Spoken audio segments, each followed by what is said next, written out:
te réclame pour te cribler, c'est moi qui ai refusé, c'est moi qui ai prié pour toi, afin que ta foi ne se défaille point. Mais Jésus recommande et il dit ceci: au moment que tu seras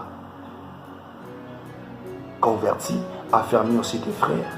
Est-ce que tu dois comprendre que le renoncement, c'est pas à toi de laisser les péchés, c'est pas à toi d'abandonner tout ce que tu penses. Du fait que le temps est accompli, il y a la capacité de l'Esprit de Dieu au sein de toi de refuser les péchés sur ta vie. Comme Dieu l'a déjà refusé, tu dois le vivre. Et la quatrième dimension, c'est le renoncement et plutôt la restauration que tu dois comprendre, le rétablissement, l'habitation d'une vie nouvelle, la capacité de vivre de grandes choses. Et ce que je te dis maintenant,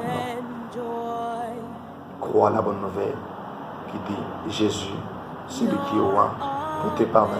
Quelles que soient les multiples dimensions de tes péchés, Jésus est vraiment digne pour te pardonner. Et ce que je te demande à cet instant, crois en Dieu. Tu ne périras point. Parce que la plus grande capacité de la croyance, comme il est dit en Jean 3,16, que Dieu t'a aimé tel que tu es. Dieu nous a aimés, il a aimé les mondes.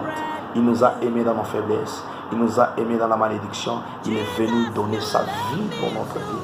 Donc il y a une vie que tu dois hériter, que je dois hériter à tout instant de notre vie. C'est la vie de Jésus. Il a donné sa vie pour le péché. Il a donné sa vie pour que la publicité parte de toi. Il a donné de sa vie pour que la complication, pour que la malédiction parte de toi. Est-ce que je peux te dire, nous vivons dans la volonté de Dieu. Nous vivons dans la pensée de Dieu. Nous vivons dans les désirs de Dieu et nous vivons dans les temps de Dieu. Ta délivrance, ce n'est pas ta volonté, mais c'est la volonté de Dieu. Et personne ne peut s'opposer, comme Job a dit: je reconnais que tu peux tout et que rien ne peut s'opposer à tes pensées. Je suis dans Job 42, verset 2. Et c'est que toi aussi tu dois comprendre que ton élévation, ce n'est pas toi qui le veux, mais c'est Jésus qui le veut. Ta liberté, ce n'est pas toi qui le veux, mais c'est Jésus qui le veut. Ta guérison, ce n'est pas toi qui le veux, c'est Jésus qui le veut. Les saluts, ce n'est pas toi qui le veux, c'est Jésus qui le veut. C'est là où je te prophétise en t'annonçant ceci: entre dans les mystères de Dieu. Là, il est dit ceci: que ta volonté soit faite sur la terre comme au ciel. Comme déjà au ciel, il y a une volonté puissante de Dieu pour notre délivrance, pour notre salut, et la pensée de Dieu, le désir de Dieu qui nous permet à vivre. Ce n'est que la volonté dépendante du ciel. Sois libre comme Jésus l'a permis. Sois marié comme Jésus l'a permis. Sois dans l'intimité avec le Seigneur.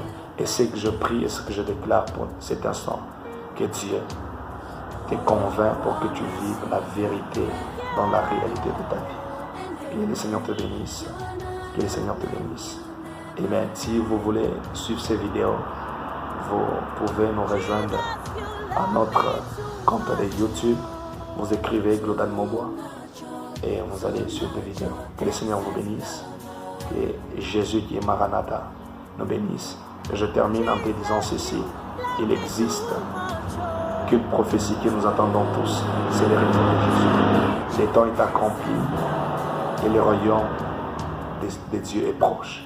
Le royaume de Dieu est proche, là où les gens, nécessairement, ils sont dans la dimension de la vie de Dieu, doivent vivre. Ciao.